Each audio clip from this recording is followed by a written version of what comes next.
I caught my wife, living a second life, and in that life, I didn't exist. One sentence from a security guard shattered 28 years of marriage. Sir, her husband just left.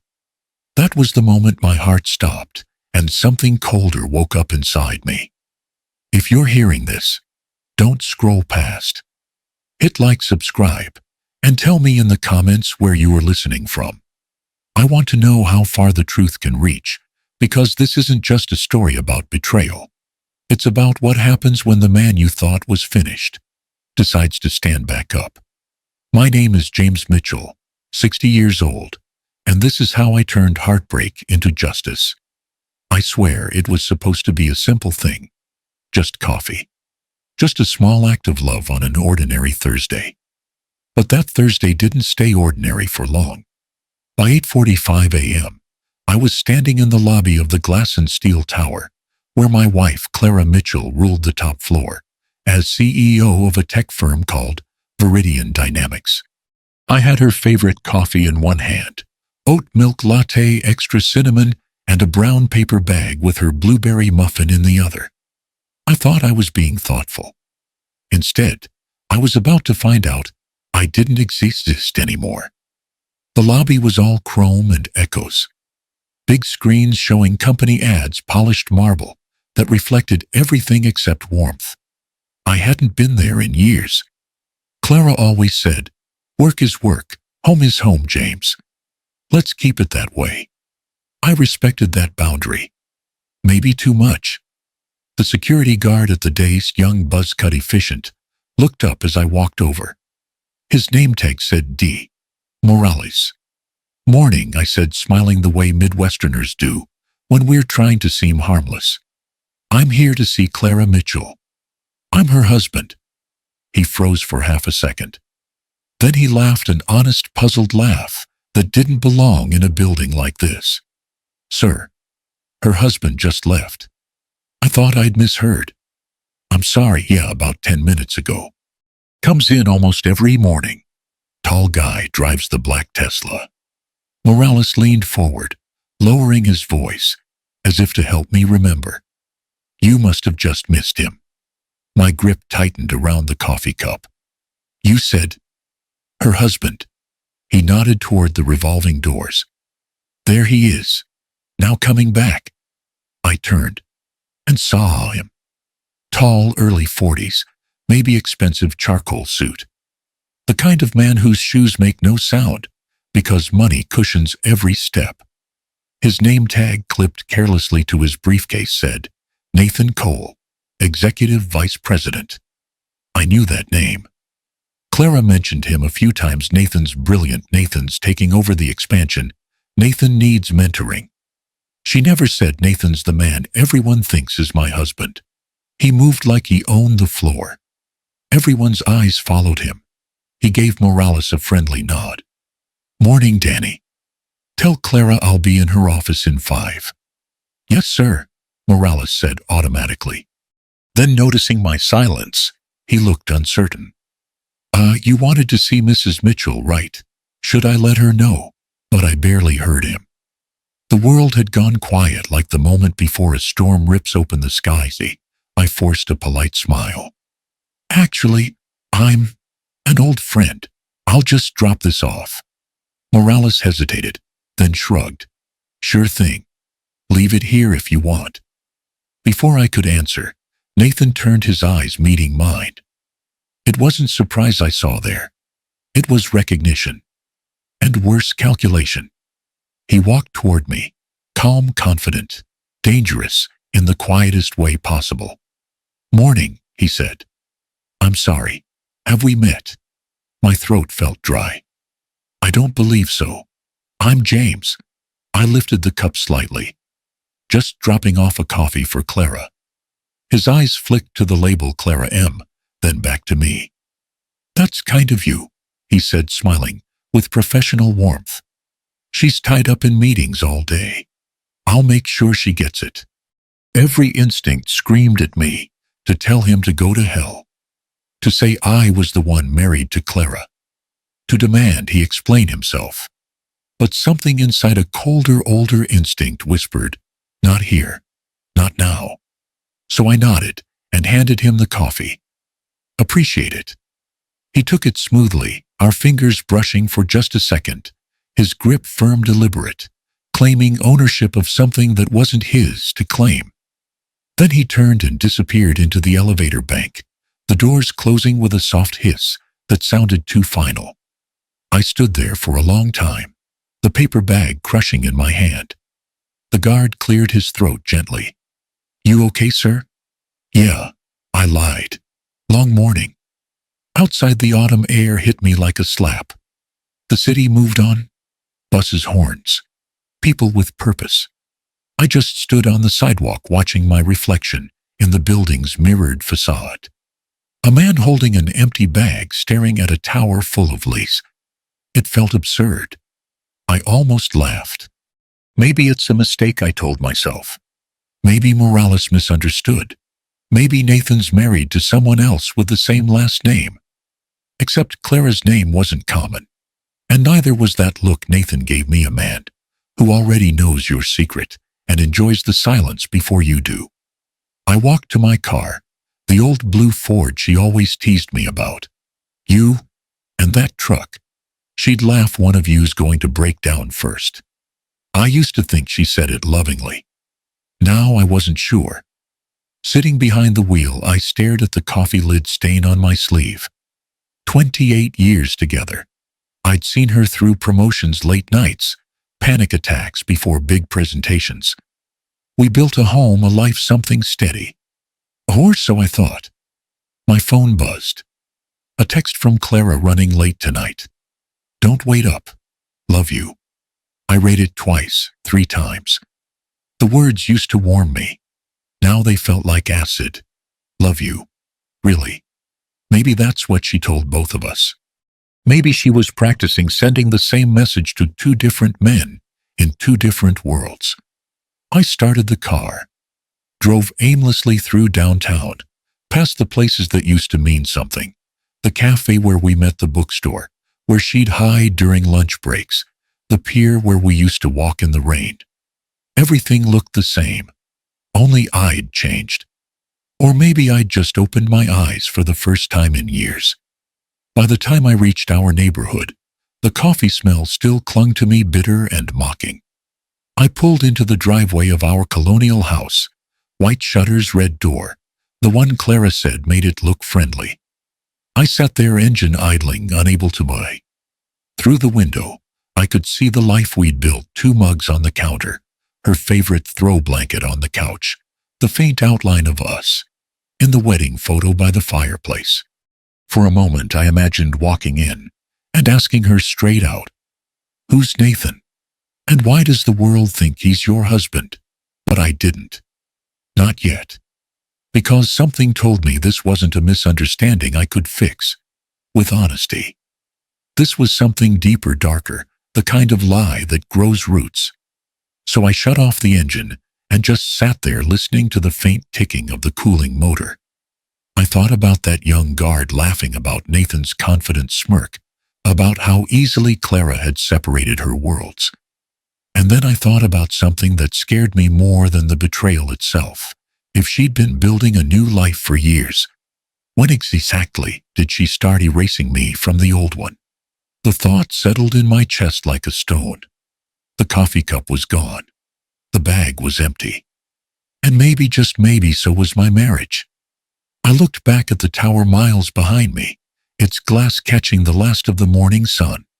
That's where it happened, the moment my world cracked open, quiet as steam escaping from a paper lid. The Thursday I stopped being invisible. When I pulled into the driveway that evening, the house looked exactly the same as it had every night for the last 25 years. The porch light glowed against the early autumn fog rolling down from Queen Anne Hill. The maple leaves stuck to the windshield, red and gold, soft as ash. I remember thinking nothing's changed, except that everything had. Our house was built in 1928. 2 stories, creaky stairs, the kind of place with history soaked into the walls. Clara loved that about it. It's got character, she'd said the day we bought it. We'll fill it with our story. We did. Or at least I thought we had. Now stepping inside felt like walking onto a stage after the play had ended. The set was still perfect, but the actors were gone. The air carried that faint lemon scent of the cleaner she used, but beneath it, something colder absence. I hung my coat, set my keys in the bowl by the door, and stood there listening. The quiet wasn't peaceful anymore. It hummed like a wound. I walked through the living room, slowly letting my eyes trace every object I once loved without thinking. The wedding photo on the mantel, Clara laughing, sunlight in her hair, my arm around her waist. That picture used to remind me of joy. Now I studied it, like a crime scene. On the shelf beside it sat the ceramic bowl she made during her pottery phase. It leaned slightly to one side, imperfect but charming. At least it used to be. And the dining table oak, scratched in places where we'd eaten thousands of dinners together, talking about promotions, tax deadlines, her board meetings, my clients. It all looked the same, but meaning had drained out of it, like color from an old film reel. I stood in the kitchen staring at the coffee mugs drying on the rack. Hers had a chipped rim. I used to tell her to throw it away, but she said she liked its flawed personality. Now I wondered who else had seen her drink from it. The clock on the wall ticked toward 7. She'd be home any minute. For a second, I thought about leaving, just driving somewhere, anywhere, but my body wouldn't move. I had to see her. I had to look her in the eyes and find out if I could still recognize my wife. The garage door opened at 7:12, right on schedule. The rhythm of her life hadn't changed, only the truth beneath it. James. Her voice floated from the hallway. I'm home. I stayed at the kitchen counter watching the doorway. When she appeared, she looked like every inch the woman I'd loved for 3 decades. Tailored suit, neat bun, that faint trace of vanilla perfume that always made me think of Christmas mornings. She smiled when she saw me. You didn't have to wait up. I wanted to, I said too evenly. She kissed my cheek light and practiced. I could feel the faint pressure of lipstick and the chill of autumn air still clinging to her hair. Long day, I asked. She sighed, setting her purse on the counter. Back-to-back meetings. We're preparing for the investor summit next month. I swear, sometimes I forget what my own kitchen looks like. I watched her open the fridge, pull out a bottle of Chardonnay, and pour herself half a glass without asking if I wanted one. That used to be fine. Tonight, it felt like being erased in real time. I brought you coffee today, I said casually, watching the movement of her hand as she lifted the glass. She froze for maybe half a heartbeat. Then she smiled over her shoulder. Too smooth, too quick. You did. Oh, that's sweet of you. I never got it, though. I left it with Nathan, I said. He said he'd make sure it got to you. Her shoulders tensed barely, but I caught it. Then she turned, sipping the wine like nothing happened. Oh, he mentioned someone stopped by. I must have been in a meeting. Sorry I missed you. Missed me. The word stung more than I expected. I nodded. That's all right. It was a busy lobby. She smiled again, easy, gracious. Professional, the kind of smile you give shareholders, not a husband. Dinner? She asked, changing the subject. I can throw something together. I already ate, I said. Leftovers. Good. She took another sip and leaned against the counter, tired but composed. You always were the practical one. We made small talk, the kind couples make when they've run out of truth. She told me about a new client. I told her about a neighbor's broken fence. We sat on the couch, the TV flickering with the evening news, and for the first time in my life, I could hear the silence between our words louder than the broadcast. She laughed once or twice at the anchor's dry gaze, and I forced myself to smile, lying. From the outside, we must have looked normal, an aging couple winding down another long day. Inside, I was studying her every blink, every breath looking for cracks. When she rested her head lightly on my shoulder, halfway through the broadcast I flinched before I could stop myself. She didn't notice. Or maybe she did, and chose not to. At 10:30 she stood and stretched. "I'm turning in," she said. "Early morning tomorrow." I followed her upstairs. She brushed her teeth, changed into the soft gray pajamas I'd bought her last Christmas.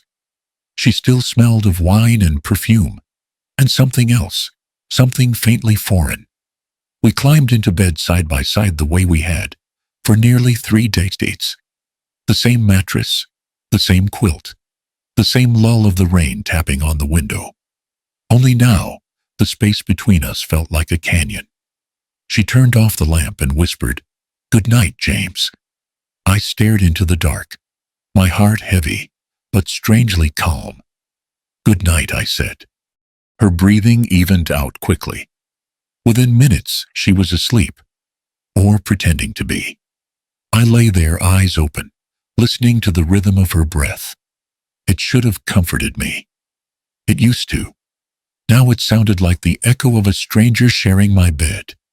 I thought about the guard laughing that morning, about Nathan's confident smirk, about the way Clara's hand never trembled when she lied. Somewhere in the house the clock ticked 11. The same steady rhythm it had kept for 25 years. Only now it felt like a countdown. I turned on my side and looked at her silhouette under the moonlight, filtering through the blinds. For a moment, I tried to match this woman with the one in my memories, the girl who painted our first apartment walls pale blue because white feels temporary. But that girl was gone, replaced by someone I couldn't quite name. And as I stared at the ceiling, sleep refusing to come, one thought kept circling through my mind, quiet and sharp as glass. I was sharing my life with a stranger. When you spend 40 years working with numbers, you learn 2 things. 1, people lie. 2, numbers don't. Friday morning, I woke before dawn. Clara was already gone, her side of the bed, cold, her scent faintly lingering in the sheets. Early board meeting, she'd said the night before. The lie fit too easily in her mouth. I sat at the kitchen table with a cup of black coffee and my laptop staring at the spreadsheet that held the story of our lives. I'd built this habit back when we were struggling in our 30s, tracking every bill, every payment, every little proof that we were building something together. I used to joke that our marriage had a balance sheet. Now I was auditing it. The first inconsistency appeared before the cup was half empty, a $480 charge to a restaurant called La Belle Lune downtown. Clara hated French food. Too fussy, she always said. Yet there it was, 2 entrees, a bottle of Bordeaux tip included. The date 3 Thursdays ago. She'd told me she was at a client dinner in Portland that night. I opened the online bank statements. From the last 6 months, fingers moving faster than my thoughts. More anomalies popped out like bruises. 2 airline tickets to Chicago in March. Clara hates flying unless she has to. A $2,900 transaction to a travel agency in June. Repeated Uber charges starting and ending near Lake Union, nowhere near her office. Then a transfer I didn't recognize, $3,400 each month to CRR Management. At first it sounded like a consultancy, but a quick search told me what it really was. Cedar Ridge Residence is a luxury apartment complex overlooking the water. My stomach clenched. Numbers don't care about your feelings. They just tell the truth, 1 decimal at a time. I pushed back from the table, staring at the lines of data glowing on the screen. A hidden apartment, regular payments, dinner charges that didn't fit. If this had been a client's account, I would have seen the pattern instantly: diversion of funds, parallel life, hidden assets. But this wasn't a client. This was my wife. I spent the rest of the morning combing through everything: credit cards, Venmo history, emails, even calendar entries she'd left synced to our shared account. Half the meetings she'd claimed were strategy sessions, had no record in Viridian's system. Half the trips she'd said were business-related, didn't have receipts attached. And then there was something new. A private calendar synced to her phone, but hidden from her laptop. I couldn't access it fully, just see the headings. Repeated weekly events, labeled with a single letter, and Nathan. I closed the laptop, my pulse hammering in my ears. I told myself I'd wait. I'd talk to her. But the truth was already crawling under my skin. When I couldn't sit still anymore, I started cleaning. The kind of obsessive mechanical tidying that makes you feel in control. Wiping counters, organizing drawers. That's when I found it. It was in the back of the second drawer beside the fridge, tucked under a stack of takeout menus and old batteries, a brass key with a black leather fob. Embossed on it, faint but clear, Cedar Ridge Residence. For a moment, I just see it. It felt heavier than it should have, as if it carried the weight of every unanswered question in my marriage. I turned it over in my palm, tracing the ridges with my thumb. My mind started doing what it always did when faced with uncertainty, calculating. Rent at Cedar Ridge averaged $4,000 a month. Add parking utilities and maintenance fees that matched the monthly payments I'd seen in our account. Multiply by 12, and you had a life, a secret life costing nearly $50,000 a year. I stood there in the kitchen, the morning light, filtering through the blinds, cutting the room into bars of gold and shadow. The refrigerator hummed softly, the only sound in the house. For the first time I realized how quiet my world had been for years. How much of that silence I'd mistaken for peace. I went to her home office, looking around as if the walls might confess. Same framed diplomas, same neat stacks of paperwork. Everything in perfect order. But when I opened the bottom drawer of her filing cabinet, the smell of her perfume rose faintly, the same one she wore the night we celebrated our 20th anniversary. And there, between an old tax folder and a stack of Viridian reports, I found an envelope labeled Personal. Inside were receipts, expensive restaurants, designer clothes, and weekly cents, all paid in cash. No record of them anywhere else. And tucked behind the last receipt was a photo strip, those old-fashioned black and white ones you take in a booth. Clara and Nathan, laughing, his arm around her, her eyes shining in a way they hadn't for me in years. The photo fluttered from my hand to the carpet. For a long time I just stood there staring at the empty space where it had been. It wasn't jealousy that hit me first. It was disbelief. How had I not seen it? How had I missed the patterns, the signs, the long hours that stretched into years of distance? Maybe I'd been too busy avoiding what the numbers would have told me long ago. The doorbell rang suddenly, jolting me. A delivery driver holding a package with Clara's name. I signed for it automatically. Inside was a new silk blouse from a boutique she loved, one she always claimed was too expensive for work clothes. I left the box unopened on the counter. By noon, I sat back at the kitchen table, the brass key resting in the center like a loaded gun. I'd spent my career helping people find clarity in their finances, bringing order to chaos. But I'd never once imagined I'd be applying those same skills to dismantle my own marriage. I reached for the key again, feeling the chill of metal against my skin. Somewhere across the city, this key opened a door. And behind that door was the truth, whatever form it took. I wasn't sure I wanted to know what waited there. But the thing about numbers and about truth is that once you see the pattern, you can't unsee it. I leaned back, the house around me silent, the key glinting in the light, like a cruel invitation. I knew then, with a cold certainty, that I would go to Cedar Ridge, that I would pull the key in the lock, and that whatever was on the other side would change everything I thought I knew about love, loyalty, and the woman I'd built my life around. I don't remember starting the car. I only remember the feeling like my pulse had moved from my chest to the steering wheel. The world outside blurred into streaks of gray and red as I drove toward Cedar Ridge residence. It was one of those luxury complexes that tried too hard to look effortless. Sleek lines, glass balconies, manicured hedges hiding security cameras. The kind of place where the air smelled of money and quiet deceit. I parked across the street, engine running. The lake shimmered behind the building, calm and cold. At first I didn't know what I was waiting for. Maybe courage. Maybe permission to stop pretending. Then I saw him. Nathan.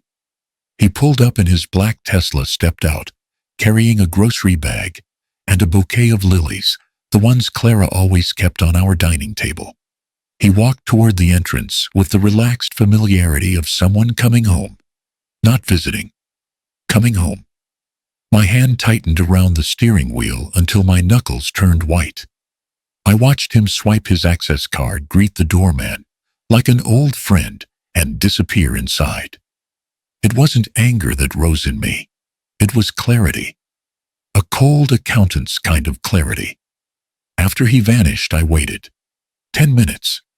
15. 20. The building lights flickered on as dusk settled over the lake. Then I stepped out of the car, the brass key heavy in my pocket. Inside the lobby, smelled like expensive candles, amber and cedar. The receptionist didn't even look up when I walked past, probably assuming I belonged there. I found the elevator, pressed 3, and listened to the mechanical hum carry me upward. Ding. The hallway on the 3rd floor was quiet, carpeted in something too soft to belong anywhere but a place for secrets. I walked past 309, 311, 315. Then I saw at 317. My hand shook slightly as I slid the key in.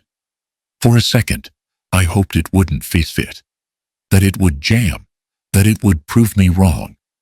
But it turned smoothly, and the door opened. The air inside was warm, faintly floral, familiar. Clara's perfume. White jasmine and vanilla. I stood on the threshold, staring into a life I didn't know existed. Everything inside looked lived in, comfortable, deliberate. Soft gray couch. White rug. Bookshelves lined with both his and her. Taste business strategy on one shelf, travel memoirs on another. On the coffee table, a half-finished glass of red wine and an open magazine about interior design. And on the mantel, photos. I walked closer. Clara and Nathan, smiling. Sunlight behind them. On a beach I didn't recognize. Her hair loose, her face younger somehow. In one picture, he had his arm around her waist, his lips pressed to her temple. She looked happy, radiantly, freely happy. Happier than she'd looked in years with me. My breath caught in my throat. I wanted to be angry, but there was something worse than rage, humiliation. I moved deeper into the apartment. The bedroom was minimalist, expensive. 2 toothbrushes on the sink. Her perfume bottle, the one I'd given her for our 25th anniversary, sat neatly beside his cologne. In the closet, her clothes hung next to his. The silk dress I bought her in Napa. The cardigan she claimed she had lost last winter. Every detail felt like a deliberate cruelty, a quiet rewriting of our history. I walked into the small study tucked behind the living room. A desk, a laptop, neat folders, stacked in a leather tray. One folder sat open. Strategic divorce planning for high net worth individuals. I froze. The cover sheet bore the logo of a law firm I recognized, one we'd both used to update our will 5 years ago. Inside were pages of typed notes, marked with highlights and annotations in her handwriting. Objective, established narrative of emotional distance and lifestyle incompatibility. Approach, demonstrate long-term dissatisfaction. Emphasize lack of ambition from spouse. Public image strategy, frame decision as self-empowerment and growth. Timeline, file before Q2 board meeting to minimize media overlap. There were even bullet points describing me. James, passive personality, conflict avoidant. Avoid social functions. resistant to career advancement, emotionally unavailable since 2018, minimal support for Clara's leadership journey. Each word hit harder than the last. I felt my own name morph into a stranger's. I read it all, every cold, calculated line, and realized she'd been documenting my life the way I used to document finances. Not to understand, but to justify. She wasn't planning a divorce. She was building a case.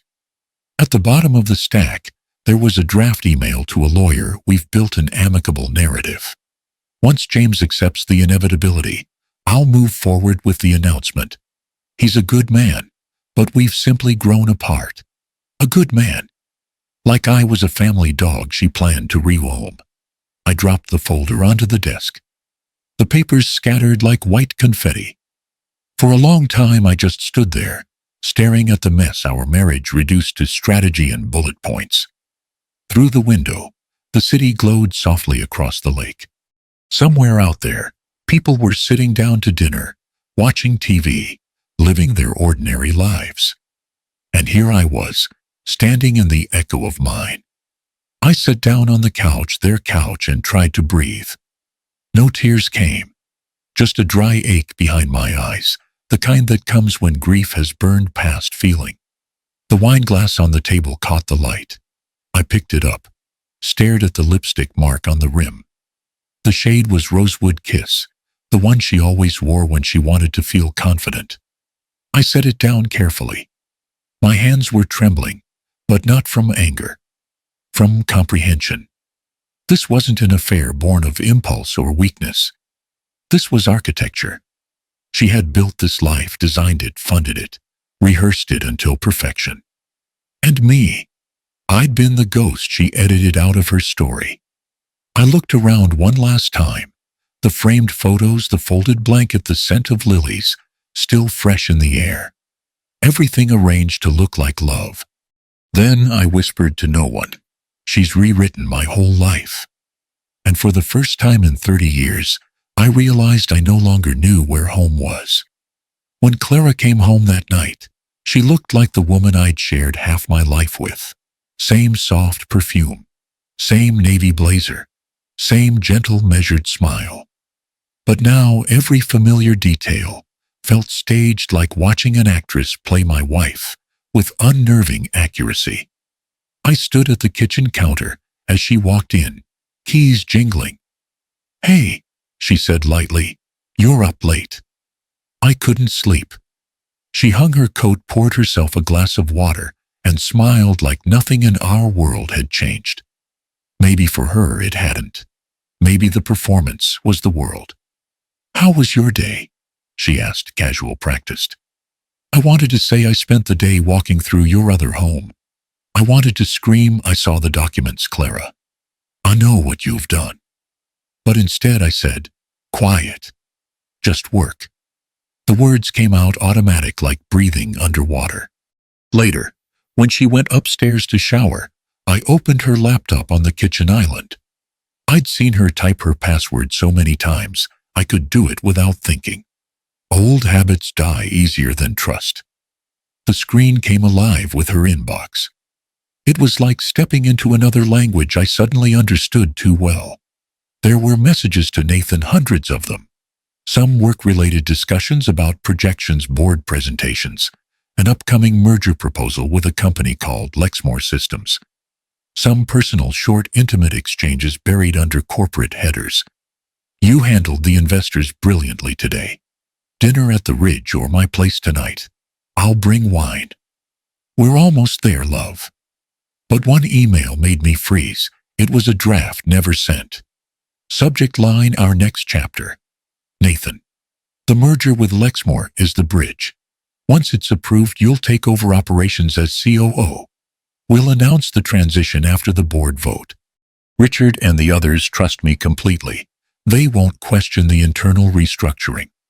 Once the divorce is finalized, we'll be clear of complications. I'll keep my position until you're ready to assume the CEO role. By then, no one will be able to challenge it.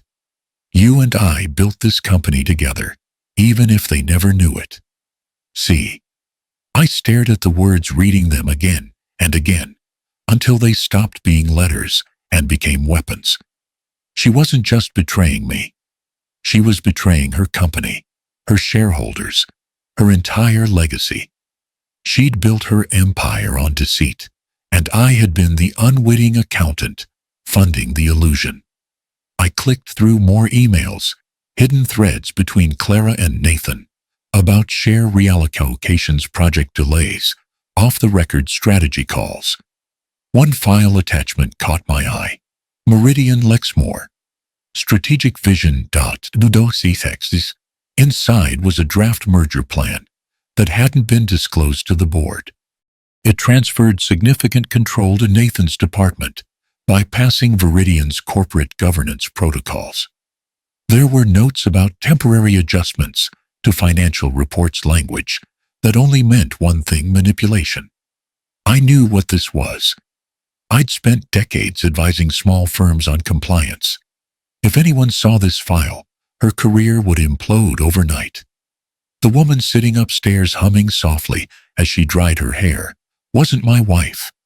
She wasn't the woman who laughed over burnt pancakes or stayed up helping me crunch client numbers. That woman had vanished years ago.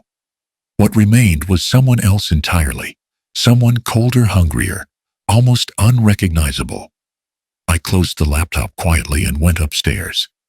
Clara was sitting on the edge of the bed brushing her hair. She looked up at me in the mirror, her eyes warm, soft, perfectly convincing. "You look tired," she said. "Rough week." "You could say that." She smiled faintly. "Don't overwork yourself, James. You've always been the steady one." She reached over, touched my hand lightly. "You're a good husband. Don't change that." "Okay." Her touch used to comfort me. Now it burned. I met her eyes in the mirror. "I'm not sure I know who I am anymore." She turned, puzzled. "What's that supposed to mean?" I shook my head, forcing a small smile. "Nothing. Just tired." But inside, the gears were turning. The accountant in me, the man she'd dismissed as passive, predictable, safe, was doing what he did best: organizing chaos, calculating consequences. Because now I understood something Clara never saw coming. Her lies weren't just personal, they were legal. And in my world, evidence mattered. I walked downstairs after she'd gone to bed, opened my laptop, started drafting notes, copying files, downloading every document I'd seen, every email, every financial record, every trace of her manipulation. She thought she'd written my ending. She didn't realize I was already writing hers. For years I'd been the quiet mice in the background, the one who didn't fight back, who didn't raise his voice. But betrayal has a strange effect on quiet men. It teaches them precision. As I looked at the folder labeled Viridian, merger evidence, I knew this wasn't just about a broken marriage anymore. This was about truth and justice. And for the first time in months, maybe years, I didn't feel powerless. I felt purpose. Tomorrow I would go see a lawyer, not to beg for fairness, but to draw the battle lines. Clara had built her world on control, deception, and reputation. I was going to take all three from her, slowly, methodically, and within the law. When I turned off the light and stood at the window, the reflection staring back at me wasn't the defeated man she'd planned to replace. It was the man she never thought she'd create. Saturday morning smelled of burnt toast and rain. A quiet gray Seattle drizzle tapped against the kitchen windows as I laid the folder neatly in the center of the dining table. It looked harmless, manila, unassuming, but inside, it was the weight of 28 years of betrayal, printed in black and white. Clara came down the stairs humming softly, dressed in a pale yellow robe, the same one she'd worn every weekend for years. She looked rested, serene, like someone who'd never had to hide a thing in her life. When she saw the folder, her steps faltered. Only for a heartbeat, but I caught it. "Morning," she said carefully. "Morning," I replied, my voice calm, steady. Too calm. She poured herself coffee, avoiding the table at first. I waited. She always liked to control the timing of every conversation. This time I'd already set the clock. Finally, she joined me at the table, the steam from her mug rising between us like a thin veil. "What's this?" she asked, though her tone suggested she already knew. "You tell me," I said. She studied me for a moment, then opened the folder. The photos, the emails, the printed calendar entries, the receipts from Cedar Ridge, all laid out in precise order, just the way I'd discovered them. Her eyes flicked from one document to the next. Then she leaned back in her chair, exhaled slowly, and said the words I'll never forget. "How much do you know?" No denial, no shock. Just an assessment, clinical, composed like she was conducting a performance review. "Enough," I said. "Enough to understand that while I was cooking dinner alone, you were building a new life with someone else. Enough to know about the apartment, and the merger, and the divorce plan you titled strategic." Clara didn't flinch. She set down her cup with deliberate care. "Then I suppose there's not much left to say." "There's always something to say," I replied. "You've been rewriting our story for years. Why stop now?" For the first time, her expression shifted, a flicker of irritation, quickly masked. "James, please. Let's not turn this into melodrama. You and I both know this marriage hasn't worked in a long time." "It worked for me," I said quietly. "I thought that meant something." She sighed as if she were the reasonable one. "You stopped growing, James. You've been content with the same routines, the same life, the same version of yourself. I kept moving forward, and you stayed still. I needed more than that." I leaned forward, my voice low. "And instead of saying that to me, you chose to erase me, to build an entirely new world where I don't exist. You could have talked to me, Clara. You could have tried." Her gaze hardened. "I did try. You just didn't hear it. Every time I mentioned wanting change, you brushed it off. Every time I reached for something bigger, you pulled back. So yes, eventually I made my own choices." "You mean your secret life?" "I mean my truth," she snapped. "I chose to live honestly about what I want, instead of pretending to be someone else's idea of enough." I almost laughed. "Honesty, you've been lying for years to me. To your company, to everyone who ever trusted you. That's not honesty, Clara. That's reinvention by destruction." Her jaw tightened, but her eyes stayed cold. "You think this is about you, James? It's not. It's about survival, about ambition, about refusing to die quietly in a marriage where I was suffocating." "And what about me?" I asked. "What was I supposed to do? Applaud while you turned our life into a case study for strategic betrayal?" She looked away, the muscles in her cheek tightening. "You'll be fine," she said finally. "You always are. You've built your life around being the stable one. You'll land on your feet. That's what you do." The condescension in her voice hit harder than any confession could. I stood up slowly, every word deliberate. "You keep calling this growth, Clara. But all I see is a woman who mistook destruction for progress. You built your success by stepping on everyone who trusted you, starting with me." She met my eyes again, her voice measured, almost tender. "I'm sorry, James. Truly. But I can't apologize for wanting more than the quiet life you offered." I stared at her, the calm, confident CEO who'd once been my partner in every sense of the word. I realized then that the woman I'd loved all these years didn't exist anymore. Maybe she never had. Maybe I'd fallen in love with her potential, not her truth. "You know," I said softly, "for someone who prides herself on control, you miscalculated something." She raised an eyebrow. "Oh, and what's that?" I leaned closely, my voice calm, almost gentle. "You've spent years believing I wouldn't fight back. That I'd play the part you wrote for me, the quiet, compliant husband who vanishes when you're done with him. Her confidence faltered just slightly. I straightened, gathering the folder in my hands. You were wrong, Clara. You've just woken up the one man you never thought would resist you. Her face paled, a tiny crack forming in her composure. James, what are you saying? I smiled faintly, not cruel, not triumphant, just certain. I'm saying the story you've been writing is over. From now on, I'm holding the pen. For the first time in years, silence favored me. She stared at me, searching for the old version of me, the man who'd always fold, always forgive. But that man was gone. And the woman sitting across from me, she was finally realizing it. The following Monday morning, I walked into the law office of Martin Dale and Associates, carrying the same folder that had detonated my marriage 2 days earlier. Martin had been my friend for over 30 years, college roommate, groomsman, the guy who'd once talked me into buying that old Ford pickup I still drove.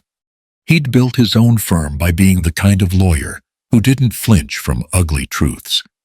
He took one look at my face and didn't ask how I was doing. He just said, "Let's see what we're dealing with." I laid the evidence out on his desk, the financial statements, the Cedar Ridge lease receipts, the draft merger files, the printouts of Clara's emails. As he flipped through them, his expression shifted from curiosity to grim focus.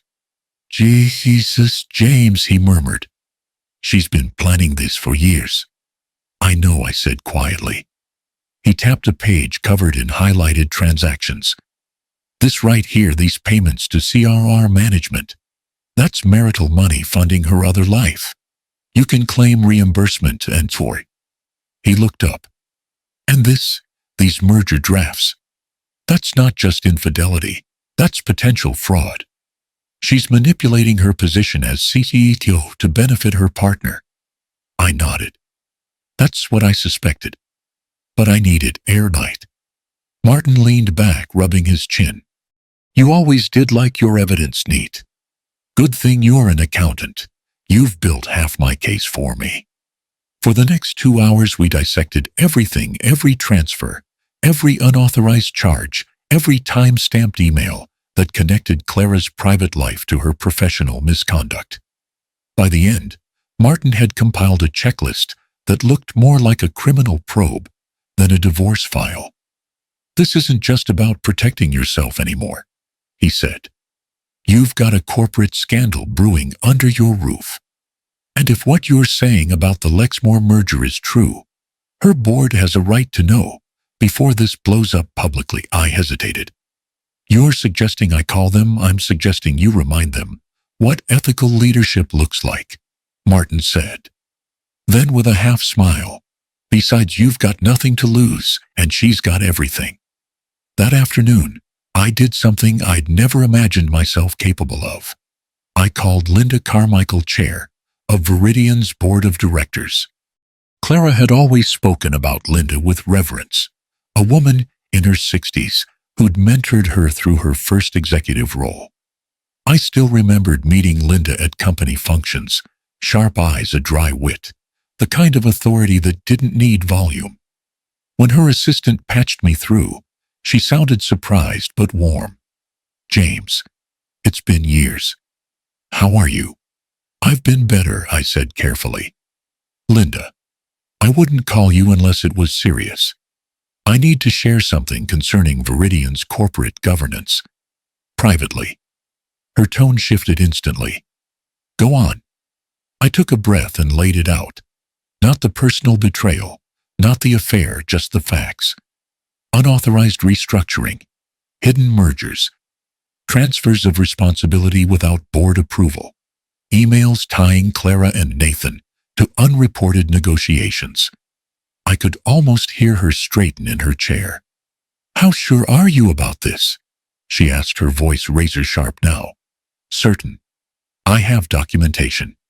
Dates, files, emails, all verifiable." Silence. "Then James, I appreciate your discretion. Send what you have directly to me. I'll handle this quietly. I'd rather not see her destroyed, I said, meaning it. But I won't watch her destroy others either. Linda exhaled low and controlled. Understood? Leave it to me. After I hung up, I sat there in Martin's office for a long moment, the rain drumming softly on the window. For years I'd lived as the quiet man, the one who made space, who stayed out of conflict, who thought silence equaled peace. But sometimes silence is the accomplice of destruction. That evening I drove home through the wet streets of Queen Anne. The city lights reflected off puddles like fractured glass. I parked in front of the house and sat there for a while watching the faint glow of the living room through the rain. Inside I could see Clara moving about, wineglass in hand, talking on her phone. Probably Nathan. She looked calm, composed, powerful. She had no idea that her world had just shifted under her feet. Upstairs, her office light was still on. She was probably preparing Monday's board presentation, the one that would never happen the way she expected. I stepped out of the car, the rain pattering on my coat, and stood by the garden fence. From there I could see the faint silhouette of her through the window. The same woman who'd once fallen asleep on my shoulder during thunderstorms. The same woman who now lied with the fluency of breathing. I wasn't angry anymore. Anger had burned away, leaving something colder and sharper resolve. Inside that house, she believed she still controlled the game. But beyond those walls, new pieces were already moving: lawyers, board members, investigators, each following the quiet trail I'd left for them. I looked up one last time at her window. She was pacing, gesturing as she spoke into her phone, confident and unstoppable in her illusion of power. Lightning flickered somewhere above the bay. She still doesn't know, I whispered to the rain. But the tide's already turning. And standing there in the dark, drenched but steady, I realized something I hadn't felt in months. Peace. Because the truth was finally coming for her, calm, methodical, unstoppable. The storm came faster than even I expected. By Thursday morning, Viridian Dynamics was all over the business news. Words like internal audit, corporate misconduct, and leadership suspension flashed across every headline. The board had convened an emergency session. Nathan was placed on immediate leave pending investigation. Clara, my wife, the woman who once lectured about integrity at investor summits, was temporarily relieved of her executive duties. I didn't have to imagine the boardroom scene. I'd seen it play out 1,000 times with clients. The calm before the explosion, the whispered side glances, the quiet removal of nameplates. Only this time it wasn't numbers or policy, it was her. When I came home from the grocery store that evening, her car was already in the driveway. The garage door stood half open, like a mouth mid-scream. The moment I stepped inside, I heard her voice, sharp, trembling, furious. "You!" she shouted from the kitchen. She was standing by the counter, still in her tailored suit, her hair disheveled, eyes blazing with something between disbelief and hatred. "You did this," she hissed. "Don't you dare stand there pretending you didn't." I closed the door quietly. "Clara, no." She slammed her hand against the counter so hard the glass beside her rattled. "You went to the board, didn't you? You called Linda. You handed them my private files." I met her fury with the same calm I used to bring to tax audits. I handed them the truth. Her laugh was sharp, humorless.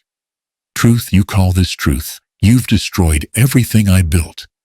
20 years of my career, my reputation gone. Because you couldn't handle being left behind." I stepped closer, just enough that she had to look me in the eye. "No, Clara. I didn't destroy anything. You did. You built your empire on lies, and now it's just doing what all lies do, falling apart." She shook her head violently, pacing like a caged animal. "You're pathetic. You couldn't keep up with me, so you tried to drag me down." "I didn't drag you anywhere," I said softly. "You climbed too high on something that couldn't hold your weight. You're not looking at sabotage, Clara. You're looking at consequences." She stared at me, like she didn't recognize the man standing there. Maybe she didn't. "You think this makes you righteous?" she spat. "You think you've won something? You've made a fool of me in front of everyone I've ever respected." I almost pitied her, almost. No one needed my help for that. That did it. Her face twisted red with rage. She grabbed the nearest mug from the counter, mine, the one that said "Best Dad Ever," a gift from her years ago, and hurled it against the wall. It shattered, coffee streaking down the tile like dark tears. The sound echoed through the house, followed by the sharp crack of her voice. "Get out. I can't even look at you." I stood there, fragments of ceramic scattered at my feet, the smell of coffee thick in the air. And for the first time in months, I felt absolutely still. She was still shouting about betrayal, about how I'd ruined her life, but her words blurred into the background like static from a broken radio. I wasn't listening anymore. I turned, walked upstairs, and began to pack. The suitcase sat open on the bed, half filled with shirts, socks, and a few photographs I couldn't leave behind. Each item I folded felt lighter, as if I were shedding layers of the man she'd tried to erase. Downstairs, she'd gone quiet. I heard the faint sound of her creasing, raw, uneven, unpracticed. Clara didn't cry often. She didn't like losing control. When I came back down, she was sitting at the table, staring into her hands. For a brief second, I saw a flicker of the woman I used to love, the one who laughed barefoot in the kitchen on Sunday mornings. But that woman was gone, buried under ambition and deceit. I set my house key on the counter beside her untouched wine glass. The sound of metal on granite was small, but final. She looked up, eyes swollen, voice hoarse. "Where will you go?" "Somewhere quiet," I said. "Somewhere honest." "You can't just walk away," she whispered. I smiled faintly. "Clara, I already did." Her lips parted like she wanted to say something. Apology, justification, maybe both. But no words came. The silence between us was heavier than all the shouting. I opened the front door. The rain had started again, soft, relentless. I stepped out, suitcase in hand, the cool air washing over me like absolution. Behind me, the light from the kitchen spilled across the porch, flickering faintly through the rain. She stood in the doorway, her silhouette framed by the glow of the house we'd built together, the house that had become her prison long before tonight. For 28 years, that home had been the symbol of our shared life. Now it was just a structure, wood, brick, and ghosts. I didn't look back again. As I walked down the street, the rain soaking through my jacket, I felt something I hadn't felt in a very long time, weight lifting. Not victory, not revenge, just release. Behind me, somewhere inside that house, Clara was realizing that everything she'd built on control and lies was collapsing around her.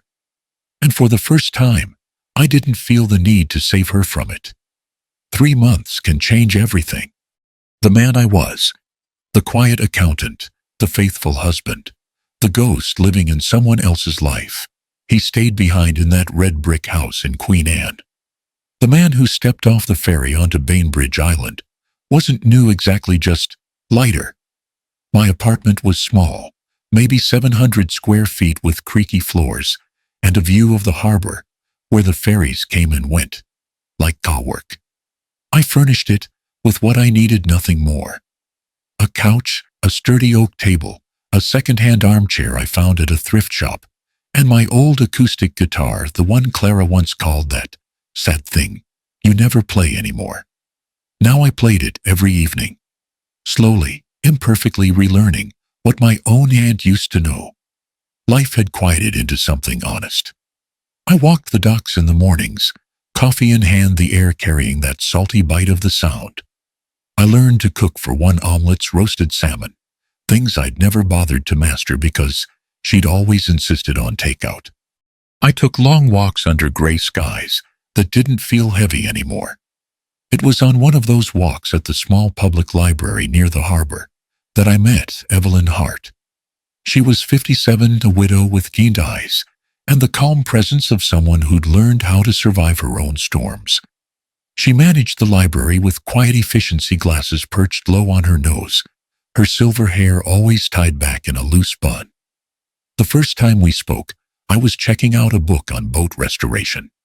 She smiled and said, "Most people your age rent boats. You're going to fix one." "Trying to," I said.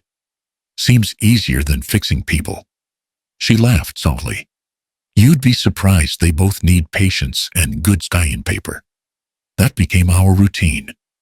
Conversations that started small books, weather recipes grew into dinners, walk along the pier, long talk about loss and forgiveness. Evelyn never pried about Clara. She listened when I spoke, stayed silent when I couldn't. For the first time, I didn't have to earn someone's attention. I just had to be present. Sometimes when the ferry horns echoed across the water, I'd catch myself thinking of Clara, not with rage, not even resentment, but a muted sadness. There was a time she'd been everything: my compass, my partner, my home. But somewhere along the way, she'd traded truth for ambition. And I'd mistaken her drive for devotion. The news reached me through an old colleague who still read the Seattle Ledger-Veridian. CEO resigns amid internal scandal. Board initiates restructuring. The article was brutal. Nathan had been terminated for unethical conduct and breach of fiduciary trust. Clara's resignation was voluntary, though anyone who'd ever seen a corporate cover story knew better. The company's stock had dropped nearly 40% in a week.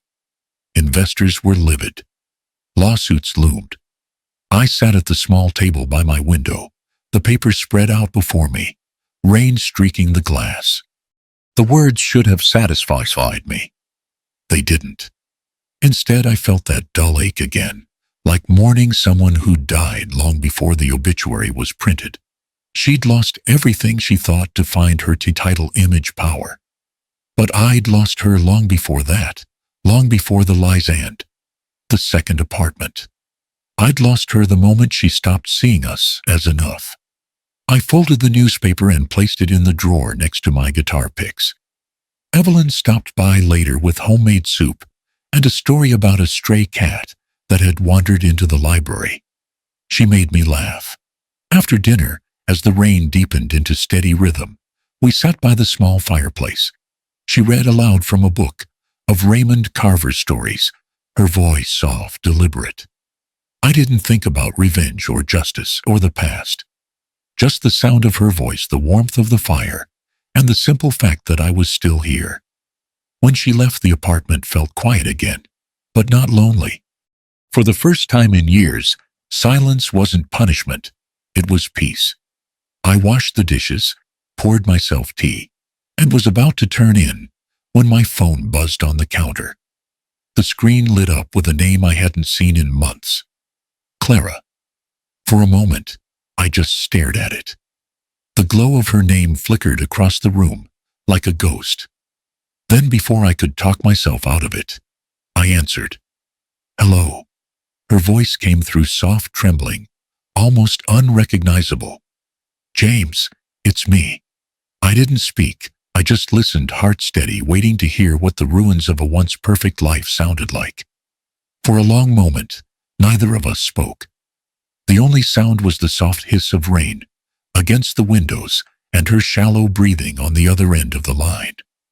When Clara finally spoke, her voice was small, nothing like the commanding CEO who once silenced entire boardrooms.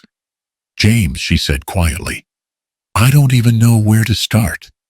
I stayed silent, letting her fill the space. "Nathan's gone," she said, the words cracking as they left her. "He left 2 months ago. Said he needed a fresh start in Chicago. I thought we were going to build a life together." A brittle laugh followed. "Turns out, he just wanted the power. Once that disappeared, so did he." I closed my eyes. There was no joy in hearing it, no sense of victory, just a dull, familiar sadness. I lost my position, My reputation. Even my apartment, she continued. The board stripped everything. I've been living in a rental downtown, trying to figure out what the hell to do next. Her breath wavered. I wake up every morning wondering how I became this person. You didn't become her overnight, I said quietly. You built her one compromise at a time. I know. She paused, and when she spoke again, her voice trembled. I'm sorry, James. For all of it. For the lies, the years, the way I made you feel small. You didn't deserve that. I swallowed hard. I'd imagined this apology so many times, rehearsed every possible response. But now that it was here, none of them mattered. I don't hate you, Clara, I said finally. I did once. But hate's just another way of staying tied to someone. I let go. I don't know how to do that, she whispered. You start by telling the truth, I said, even if it costs you everything. That's where freedom starts. She was quiet for a long time. Then softly, do you ever think about us? About what we were every day, I admitted. But not with regret. Just gratitude. For what was real and for what taught me who I don't want to be again. Another silence settled between us, heavy, but not hostile. Like two travelers pausing on opposite sides of a bridge that no longer existed. Finally, she asked, Are you happy? I looked around my small apartment, the guitar by the window, the smell of rain drifting in the photo of me and Evelyn on the dock, laughing over spilled coffee. For the first time in my life, I said, I think I am. She exhaled softly, like a weight lifting that she hadn't realized she carried. I'm glad. You deserve that, James. So do you, I said. If you ever decide to stop fighting ghosts. There was a faint sound like she wanted to say something more, but then she whispered, Goodbye, and the line went dead. I set the phone down slowly. Outside the ferry, lights glowed across the bay, drifting steady through the fog. The tide murmured against the shore, constant, unbothered by human wreckage. I stepped out onto the balcony, the night air cool on my face. The rain had stopped, but the world still shimmered with the memory of it. In the distance, I could see the faint outline of Seattle's skyline, where everything had fallen apart, and where somehow everything had begun again. For a long time, I just stood there listening to the water, feeling the quiet peace of a life rebuilt on truth instead of illusion. Then my voice, steady, older, freer, spoke the words that had been waiting all along. Some losses look like hell when they arrive. But sometimes they're just doors to freedom. I lost a wife, but I found myself.